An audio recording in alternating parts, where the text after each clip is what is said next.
Assalamualaikum warahmatullahi wabarakatuh. Perkenalkan, nama saya Bakiatus Soleha. Saya dari program studi Teknik Informatika Poliwani. Di sini saya akan mempresentasikan tentang praktikum 4A, proses dan manajemen proses sistem operasi. Di sini saya tidak hanya sendiri. Saya ditemani oleh dua teman saya, yaitu Oki Deviana Putri dan Ilham Sabil Ilham. Dan mereka akan menjelaskan tentang percobaan dari praktikum 4A ini nanti. Dalam praktikum 4A ini ada beberapa pokok bahasan, yaitu proses pada sistem operasi Linux dan manajemen proses pada sistem operasi Linux. Nah, dalam praktikum 4A ini kita dapat memiliki tujuan belajar kita. Apa sih tujuan belajar kita dalam memahami praktikum 4A ini? Yaitu pertama, kita dapat memahami konsep proses pada sistem operasi Linux. Dan yang kedua, kita dapat menampilkan beberapa cara untuk menampilkan hubungan proses parent dan child. Dan yang ketiga, kita dapat menampilkan status proses dengan beberapa format berbeda. Dan yang keempat, kita dapat melakukan pengontrolan proses pada dasar. Dan yang kelima, kita dapat memahami penjadwalan prioritas. Ada beberapa dasar teori dari praktikum 4A ini. Untuk yang dasar teori yang pertama, yaitu konsep proses pada sistem operasi Linux. Proses sendiri merupakan program yang sedang dieksekusi. Setiap kali menggunakan utilitas sistem atau program aplikasi dari sel, satu atau lebih proses child akan dibuat oleh sel sesuai perintah yang diberikan. Ada beberapa tipe proses, yaitu yang pertama, foreground, yaitu proses yang diciptakan oleh pemakai langsung pada terminal.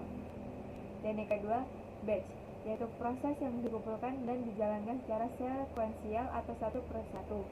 Dan yang ketiga, daemon, yaitu proses yang menunggu permintaan dari proses lainnya dan menjalankan tugas sesuai dengan permintaan tersebut. Dasar teori yang kedua, yaitu sinyal, merupakan proses yang dapat mengirim dan menerima sinyal dari dan ke proses lainnya. Dan dasar teori yang ketiga, mengirim sinyal, merupakan satu alat komunikasi antar proses, yaitu memberitahukan proses yang sedang berjalan bahwa ada sesuatu yang harus dikendalikan. Dasar teori yang keempat, mengontrol proses pada sel. Sel menyediakan fasilitas job control yang memungkinkan mengontrol beberapa job atau proses yang sedang berjalan pada waktu yang sama. Dasar teori yang kelima, mengontrol proses lain.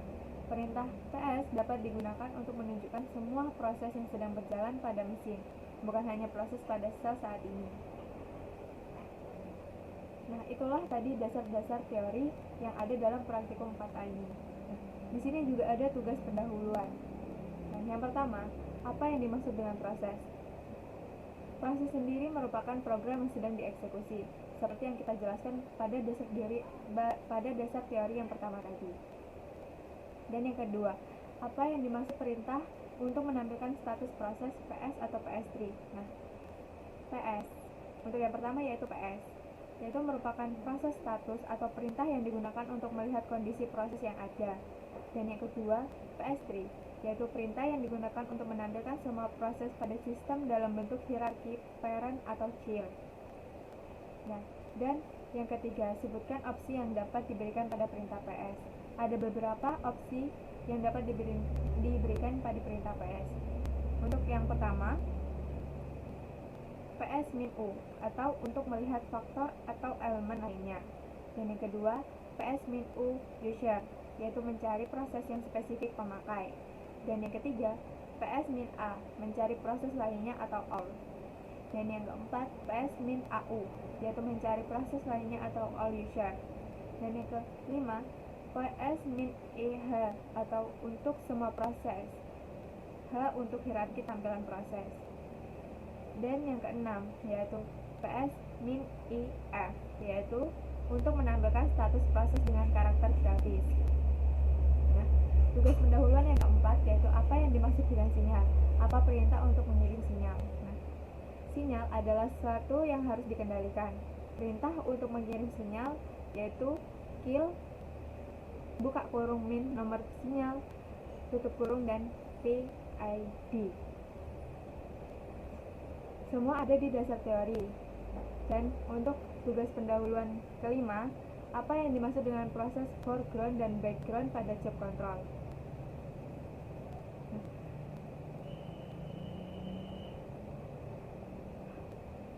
Yaitu sebuah proses yang akan mengontrol sel, menerima input dari keyboard dan mengirim output ke layar. Dan sebuah proses yang tidak menerima input dari terminal dan biasanya berjalan tanpa memerlukan interaksi. Dan tugas pendahuluan yang keenam, apa yang dimaksud perintah-perintah penjadwalan prioritas seperti top, niche, dan pre-niche. Top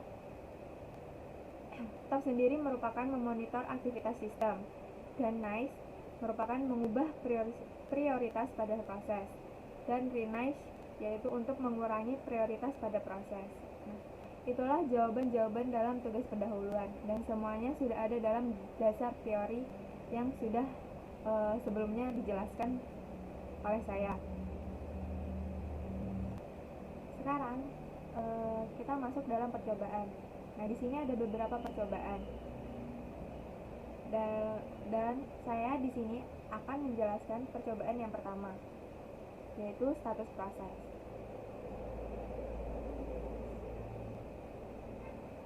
Sebelumnya kita kecilin dulu dokumennya.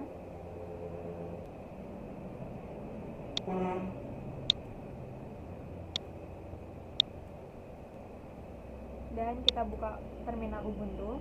Di sini saya sudah membukanya sebelumnya. Dan langsung aja di sini kita diinstruksikan untuk mengetik PS atau proses status, yang dimana kita dapat melihat kondisi proses yang ada.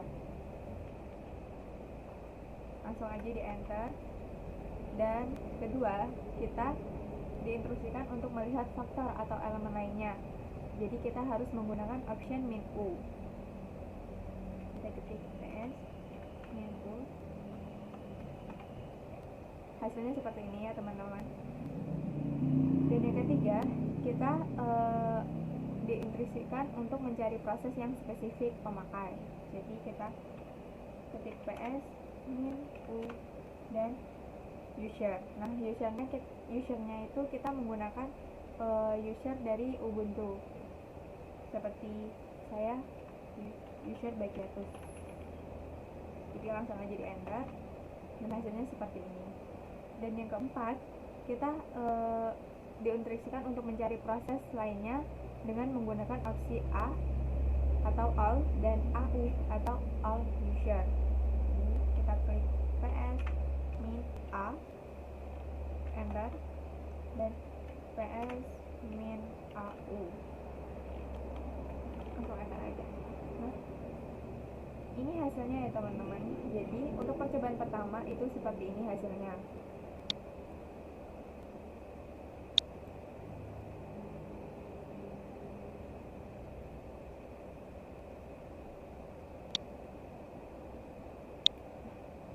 Untuk percobaan kedua, ketiga, dan seterusnya akan dijelaskan oleh kedua teman saya. Baik, sebelumnya diucapkan terima kasih kepada rekan saya yang bernama Bakiatus Soleha. Sebelumnya perkenalkan, nama saya Oki Deviana Putri. Di sini saya akan menjelaskan tentang percobaan 2 dan percobaan ketiga. Dalam percobaan 2 yaitu menampilkan hubungan proses parent dan child. Di dalam percobaan kedua kita mempunyai 6 instruksi. Yang instruksi pertama yaitu kita input PS min E H besar, dan outputnya akan seperti ini. Analisanya, perintah PS min E digunakan untuk menampilkan semua proses baik parent maupun child. Penambahan H pada perintah tersebut menghasilkan tampilan proses secara hierarki. Pada instruksi kedua kita input PS min E spasi F, dan outputnya akan seperti ini. Analisanya sama dengan input PS min EH, yaitu menampilkan semua proses baik dari parent maupun child, tetapi opsi F akan menampilkan status proses dengan karakter grafis. Baik, selanjutnya instruksi ketiga yaitu ketik PS3 dengan output seperti ini. Analisanya PS3 akan menampilkan semua sistem dalam bentuk hierarki parent atau child. Baik, yang keempat kita akan memasukkan input berupa PS3 spasi grab menjadi, dan outputnya akan seperti ini. Analisanya menampilkan semua proses menjadi yang berjalan pada sistem berupa konsol virtual. Instruksi yang kelima, kita masukkan PS3 main P, dan outputnya akan seperti ini. Analisanya menampilkan semua proses pada sistem dalam bentuk hierarki parent maupun child. Dan yang keenam, kita masukkan PS3 main H, dan outputnya akan seperti ini. Analisanya untuk menampilkan proses dan ancestor yang tercetak tebal dengan menggunakan opsi main H. Baik, selanjutnya saya akan melanjutkan pada percobaan ketiga. Di dalam percobaan ketiga kita mempunyai 5 instruksi.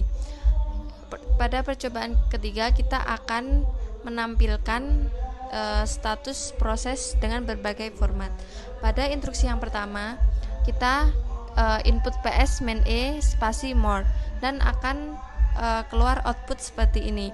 Analisanya, perintah more ini untuk tidak menampilkan semua output secara langsung, tetapi perlahan-lahan sampai memenuhi layar.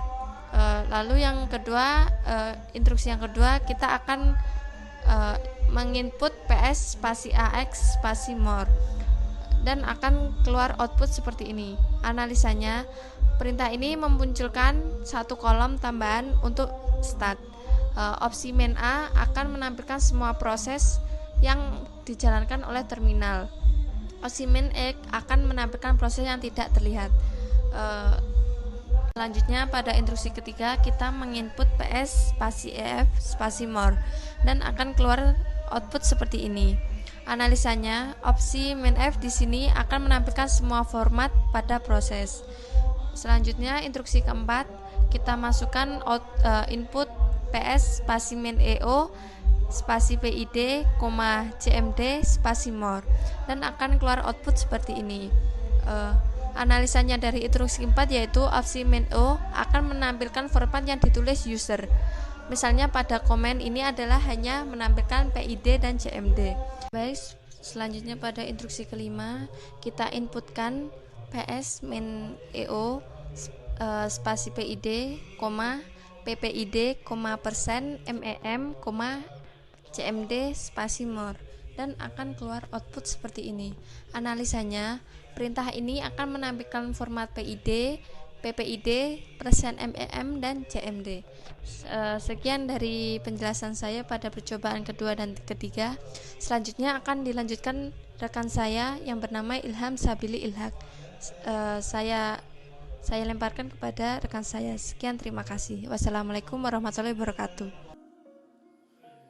Gunakan perintah yes mengirim output Y yang tidak pernah berhenti.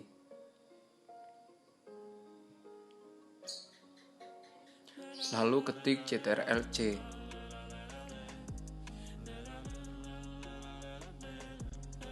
Belokkan standar output ke --dev_0. Cara agar perintah yes tetap dijalankan tetapi shell tetap digunakan untuk hal yang lain dengan meletakkan proses pada background dengan menambahkan karakter dan pada akhir perintah. Angka dalam kurung merupakan job number diikuti PID.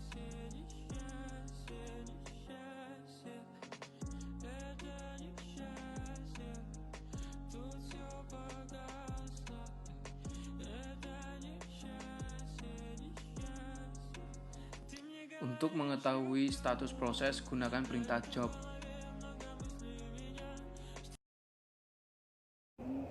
Nah, itu tadi adalah video presentasi dari kami. Jika ada salah kata yang kurang berkenan, mohon dimaklumi. Sekian dari kami. Wassalamualaikum warahmatullahi wabarakatuh. Terima kasih.